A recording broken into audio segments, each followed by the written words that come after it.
보시면 요 84번 국지도 해서 중리 천리간 도로 건설을 이렇게 천리까지 연결이 돼요. 그래서 지금 보시면 우리가 가로축 메인이라고 했던 318번 도로 라인이 이 문수산 터널을 지나서 남용인 IC를 지나서 독성리를 교차해서 두창리 그리고 이제 백암까지 이어지는데요. 이 라인이 이제 가로축의 중심이고 세로축은 이 용인 버스터미널 종합운동장 쪽에서부터 쭉 요 도로를 타고 들어와서 사암리를 이렇게 지나는데, 지금 보시면 이게 반도체 도로 라인입니다. 이 84번 국지도의 연결선 이천으로 이어지는 라인인데, 안녕하세요. 땅이 미친 농부 땅미농입니다. 용인시청 인구 원산면 SK 하이닉스가 들어오기로 한 부지, 이곳이 1년간 토지거래 허가구역이 연장된 시점은 올해 2022년 3월 23일입니다. 그러니까 1년 연장됐으니까 내년 2023년 3월 22일이면 다시 연장을 할지 아니면 토지거래 허가구역 해제가 될지 결정이 되는데요. 아무래도 많은 전문가분들이나 제 예상도 2023년 3월 22일이 되면 아무래도 토지거래 허가구역이 처럼 풀리지 않을까라는 생각을 해봅니다. 왜 그러냐면 지금 그곳에 개발들이 이루어져야 되고, 그리고 원주민분들께서는 아무래도 10년 전, 20년 전부터 이곳에 하이닉스가 들어올 것을 예상하고 이곳에 땅을 사시고 터전을 잡으신 게 아니잖아요. 그래서 그분들이 재산권 침해라든지 그리고 앞으로 엄청난 개발들이 주변에 이루어져야 되는데, 그런 부분에 있어서 이 토지거래 허가구역이라는 엄청난 장애물이 있기 때문에 아무래도 이 원산면의 토지거래 허가는 내년에 풀리지 않을까라는 많은 전문가분들의 예상이 있습니다. 제 생각도 또한 그렇고요. 오늘은 원산면 일대에 연결되는 메인 중심이 될 수 있는 도로들, 그리고 현재 상황에 대해서 한번 잠깐 말씀을 들어보려고 합니다. 오늘 며칠 전에도 이제 중릉리에 다녀왔는데, 중릉리 같은 경우는 임장을 다녀보신 분들은 아실 거예요. 쪽 라인에 벌써 어느 정도 일부 외곽 쪽으로 주교지 중심으로 조금씩 공사를 하고 있고, 지금 중릉리 같은 경우에는 문화재 발굴을 하고 있습니다. 지금 평택의 가스시설 같은 경우도 그곳에서 문화재가 나와서 문화재에 대한 행위들을 하는 것들을 볼 수 있었는데, 문화재가 나왔다고 해서 공사가 중단되거나 안 되는 것이 아니라 어느 정도 문화재청과 협의를 하고 발굴 작업이 이루어진 뒤에 작업들이 또 순조롭게 이루어지지 않을까라는 생각을 해봅니다. 또 오늘 이런저런 자료들을 보다가 57번 도로 확장에 대한 이야기가 나와서 한번 이 57번 국도 라인, 그러니까 오늘의 핵심 요소는 몇 가지가 있어요. 첫 번째로는 이제 용인 SK 하이닉스가 본격적으로 공사하는 시점에 따른 입지별 발전 속도는 어떻게 될 것이며, 그리고 두 번째로는 원삼 주변의 큰 그림으로 봤을 때 새로 생기는 도로와 확장되는 도로들이 있습니다. 그런 것들의 계획이 어떻게 되는지, 그리고 세 번째로는 84번 국지도, 동탄에 사시는 분들이 가장 이제 관심을 많이 갖고 계신 건데, 중리, 천리간 도로 그리고 84번 국지도로 가는 이 도로가 향후에는 반도체 도로라고 해서 원산면, 사암리 그리고 미평리, 가재원리를 지나서 백암을 지나서 이천으로 이어지는 반도체 도로가 지금 많이 이야기가 나오고 있는데, 그 도로 라인, 그 중에서도 이제 화성에서 지금 천리까지는 도로가 2023년 12월, 앞으로 한 1년 4개월 정도 남은 시점에 이곳이 완공이 됩니다. 한번 현장을 가볼까요? 네, 이렇게 지금 제가 네이버 지도로 한번 보고 있는데 벌써 제2동탄 쪽에서 이 천리로 오는 84번 국지도의 공사는 시작이 되었고, 이렇게 꽤나 공사가 많이 진행이 되어졌습니다. 한번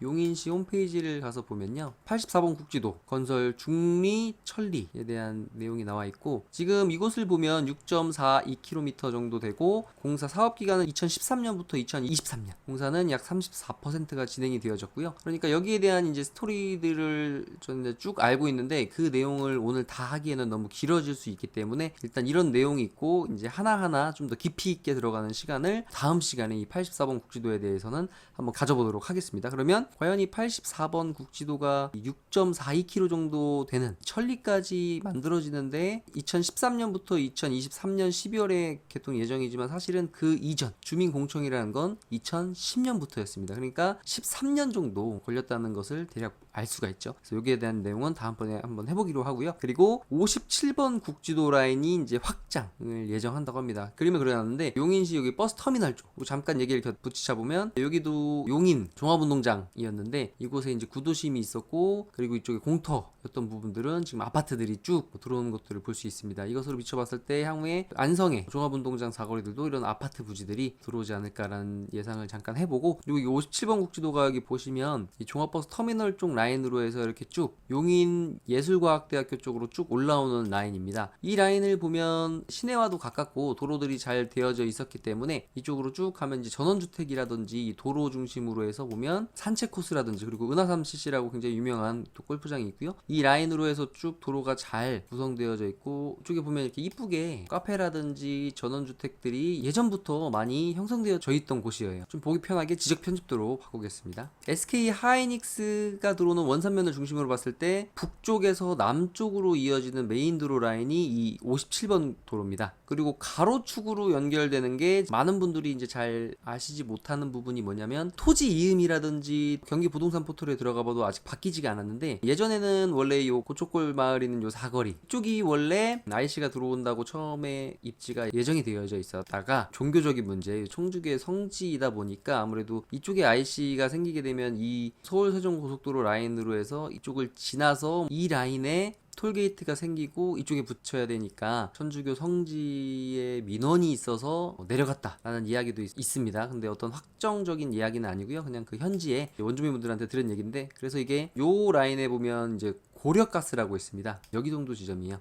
보시면 여기 고려가스 에너지라고 써있는, 원래 이 지점으로 다시 붙이려고 했고 지금 토지임에 들어가봐도 이 지점에 붙는 걸로 나와 있어요. 하지만 여기는 벌써 개발행위 허가가 들어가서 공사를 진행하고 있습니다. 네이버 지도를 한번 볼게요. 우리가 이제 현장에 자주 못 가보시는 분들은 네이버 지도와 카카오 지도를 좀 잘 활용해 보실 필요가 있는데, 네이버 지도에는 나오는데 카카오에는 안 나오고, 카카오에 나오는데 네이버 지도에는 또 나오는 이런 것들이 있습니다. 여기도 보면 지금 네이버 지도에도 반영이 안 돼 있는데, 이렇게 해서 고려가스 있는 곳, 요것입니다. 여기입니다. 여기로 원래 지금 붙는 걸로 되어져 있는데 약간 내려가서 여기가 이제 고려가스인데요. 여기도 지금 네이버 지도에도 안 나와 있네요. 그래서 어쨌든 지금 현장에 가보시면 여기가 벌써 공사가 들어가 있습니다. 그래서 아무래도 이쪽에 토지를 갖고 계신 분도 빠르게 나중에 수용이 되던 뭐가 되더라도 개발행위 허가를 받아놓는 것과 안 받아놓는 것, 그리고 건축행위 허가까지 받아서 건축을 한 것과 안 한 것의 보상의 차이가 틀리기 때문에 어쨌든 이쪽에 허가를 받아서 공사하신 현장을 제가 한 달 정도 전에 봤고요. 그리고 지도를 바꿔서, 이건 이제 경기 부동산 포털인데 경기 부동산 포털에도 아직 반영은 안 돼 있네요. 지금 중로 1류가 여기까지 돼 있는데 여기에서 이렇게 연결이 돼서 이런 식으로 이제 교행을 하는, 나중에 이제 도면을 좀 첨부해 드리도록 하겠습니다. 그래서 어쨌든 기존에 IC로 예정돼 있었던 곳이 이곳에서 이제 이곳으로 바뀌었다라는 이제 말씀을 드리겠습니다. 그러니까 어떤 식으로 IC가 연결이 되냐면, 대략 이쪽 라인에 이제 톨게이트가 생기게 되고요.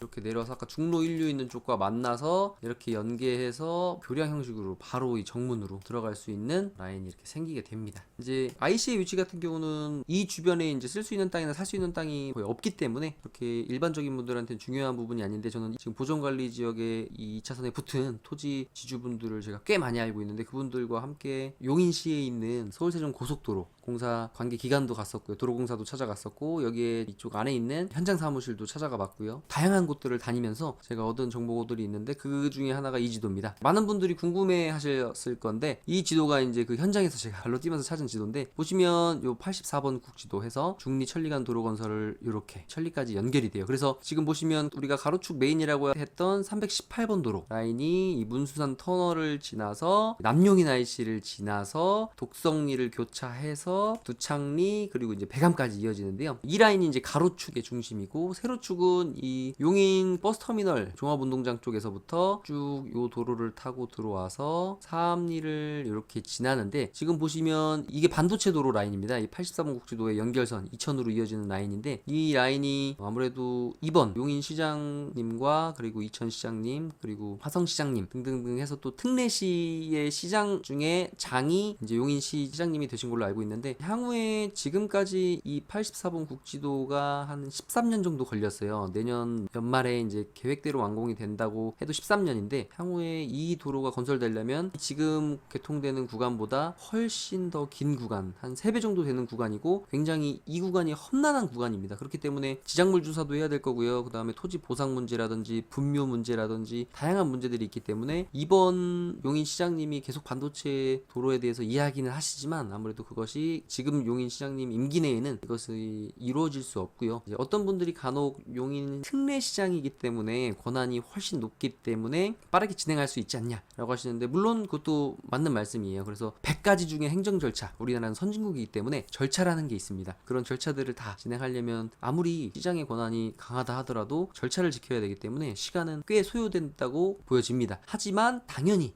이 반도체 도로는 건설될 수밖에 없고, 이것이 좀 생각보다 빨리 건설이 된다면 향후에 SK 하이닉스에 근무하시는 이제 정직원 분들에게는 굉장히 용이한 부분이 될 수도 있을 것 같아요. 근데 이제 제가 용인 시장님이라면 아무래도 인구가 이 동탄 쪽으로 유출이 되는 거잖아요. 지금 여기 천리까지는 어떻게 연결이 돼서 이 45번 국도와의 연계성을 서로 갖는 거는 좋은데, 이 구간이 이제 좀 빨라지게 되면 318번 도로가 아닌 요 반도체 도로 라인이 좀 더 빨라지게 되면 아무래도 향후에 터파기 공사를 시작하고 반도체 팹 공장이 지어지는 시점부터 인부들이 본격적으로 들어오는데, 반도체 인력이 들어오려면 최소 3년 이후라고 보여집니다. 그러니까 지금으로부터요. 이제 공사가 본격적으로 진행되려면 아무래도 올해 말이나 내년 초 정도 돼야 될 것 같은데, SK 하이닉스 부지는 토목 공사를 평택 삼성반도체보다 훨씬 더 많이 해야 되는 부분이 있기 때문에 적지 않은 부분 토목 공사를 한 2년에서 2년 6개월 정도 해야 된다는 계획안을 봤고요. 그렇다면 본격적으로 인구 유입, 공사 인력이 유입되는 시점은 3년 정도 뒤인데, 아무래도 동탄에서 출퇴근을 하시려고 하는 분들이 향후 공사가 시작되고 6년에서 8년 정도는 다른 동탄이라든지 이 플랫폼 시티에서 출퇴근하시는 분들은 거의 없다고 보여져요. 그러니까 반도체 공장이 한 2기에서 3기 정도 지어져서 SK 하이닉스의 이제 정직원분들 같은 경우 이 플랫폼 시티라든지 동탄에서 출퇴근을 하실 텐데, 향후 한 8년 정도의 시장은 원삼의 공사 인력, 근로 인력들의 시장이기 때문에 처음에는 원삼, 그리고 그 옆에 있는 백암, 그리고 용인 SK 하이닉스가 가까이 인접해 있는 이 북가현리 안성 쪽에 차후 영향을 받게 되고, 그리고 지금 많은 분들이 이제 기대를 하시는 동탄이라든지 용인 플랫폼 시티에 대한 파급은 그 이후에 2기, 3기 정도, 지금의 평택 시점 정도 됐을 때 어느 정도 효과를 볼 수가 있는데, 과연 이 반도체 도로가 향후 6년에서 8년 사이에 개통이 되기는 쉽진 않아 보입니다. 이 부분은 나중에 또 깊이 있게 한번 들어가 보고요. 그리고 네 번째로 58번 국지도의 확장입니다. 그러니까 시작은 여기 보시면은 마평 고단간에서 4에서 6차선 확장 공사를 추진한다고 합니다. 보시면 여기 아무래도 용인 시장님의 의지가 드러난 것이 플랫폼 시티를 조성해서 SK 하이닉스 반도체 기흥에서 원삼까지 L자형 반도체 벨트 구축, 아무래도 그러니까 동탄 쪽으로의 인구 유입보다는 이 용인 플랫폼 시티 쪽으로의 인구 유입에 비중을 맞추시는 것 같아요. 아무래도 용인 시장으로서 용인시의 발전을 위해서 보시면 여기가 이제 용인시 처인구 이동읍입니다. 그리고 이렇게 여기가 원산면인데, 그리고 바로 이쪽이 이제 화성이죠. 연결이 되는데, 아무래도 이곳에서 향후에 일하게 될 이제 정직원분들이 용인시 입장에서는 용인시 플랫폼 시티 쪽으로 가는 것을 원하는 것 같아요. 네이버 지도로 보면 플랫폼 시티로 가시는 분들도 제 생각에도 상당히 많은 것 같아요. 보시면 여기 서울 세종 고속도로로 원삼의 남영인 IC에서 서울 세종 고속도로를 타고 분기점에서 영동 고속도로를 타면 바로 이 용인 플랫폼 시티로 들어갈 수 있게 됩니다. 그렇기 때문에 향후의 도로 계획이라든지 미래 계획보다 현재 시점으로만 봤을 때도 사실은 정직원분들 앞으로 향후에 한 6, 7년에서 8년 정도 뒤에 반도체 공장이 2기, 3기 정도 지어진다고 하면 원산 SK 하이닉스에서 근무하시는 분들은 이 원산면의 미니 신도시가 정주 여건이 갖춰지기 전까지는 저 같아도 고속도로를 타고 쭉 갈 수 있는 이런 뭐 플랫폼 시티라든지 주변에 정주 여건이 좋은 여건이 된다면 조금 더 괜찮은 입지에 살고 싶어 하고 아이들을 기르기 쾌적한 곳에서 살고 싶어 하시는 게 당연하지 않을까라는 생각을 해보고요. 그리고 다섯 번째로는 이제 용인 SK 하이닉스, 여기가 이제 지금 얘기했던 거와 좀 중복되는 게 있는데, 플랫폼 시티와 연계, 그리고 향후에 이제 84번 도로의 연장으로 인한 화성 동탄 신도시와의 연결, 이것이 굉장히 또 재밌는 부분인데, 이런 것들을 생각하다 보니까 여러 가지 생각들을 하게 되었는데, 다시 돌아가서 오늘은 57번 국지도 확장에 대한 언론 보도가 있어서 그것을 보고 그 다음에 공문을 좀 찾아보다 보니까 요 마평에서부터 고당리까지 그 구간을 4차선으로 이제 확장하려고 이야기가 나오고 있고요. 지금 보시면 이 라인이 굉장히 험준한 산맥 라인입니다. 그래서 이쪽 라인이 지금 도로를 확장하는 게 쉽지는 않을 것 같아요. 그래서 아무래도 지금 이야기가 나왔으니까 향후에 한 5년, 6년 뒤쯤에는 좀 더 가시화가 되지 않을까라는 생각을 해보고, 이 57번 국지도 라인은 이렇게 해서 이 밑에까지 쭉 해서 이 57번 도로가 중릉리와 목신리를 지나서 안성과 용인 원산면의 이제 경계선이죠. 북가현리까지 57번 도로인데, 이 도로 라인 확장에 대한 이야기들도 아마 심도 있게 용인시에서는 이야기하고 있지 않을까라는 생각을 해봅니다. 그리고 이 이 밑에 쪽으로 보면 이제 고산면과 70번 국도 라인이 북가연이 위쪽으로 해서 지금 이글몬트 CC와 골프존 카운티 H가 있는 이 라인, 이게 이제 70번 국도 라인으로 해서 삼중면 면 소재지까지 이어지는데요. 어쨌든 오늘은 SK 하이닉스가 들어오는 원산면에 이제 토지거래 허가가 풀리는 시점과 그리고 이것과 연계해서 화성시와 그리고 용인시 플랫폼시티에서 일자리가 있고 정말 대규모의 고급 인력분들을 인구 유입을 시키기 위한 어떤 노력들이 치열하게 이루어지고 있는 도로 라인들에 대해서 한번 이야기를 해봤고요. 향후에는 한번 심도 있게 이 84번 국도 라인으로 인해서 단의 SK 하이닉스의 정직원 근로 인력들을 흡수할 수 있을 것인지, 그럼 흡수를 한다면 과연 어느 시점이 될 것인지 등등을 한번 이야기해보는 시간을 갖도록 하겠습니다. 저는 땅이 미친 농부 땅민홍이었고요. 오늘은 여기까지입니다. 감사합니다.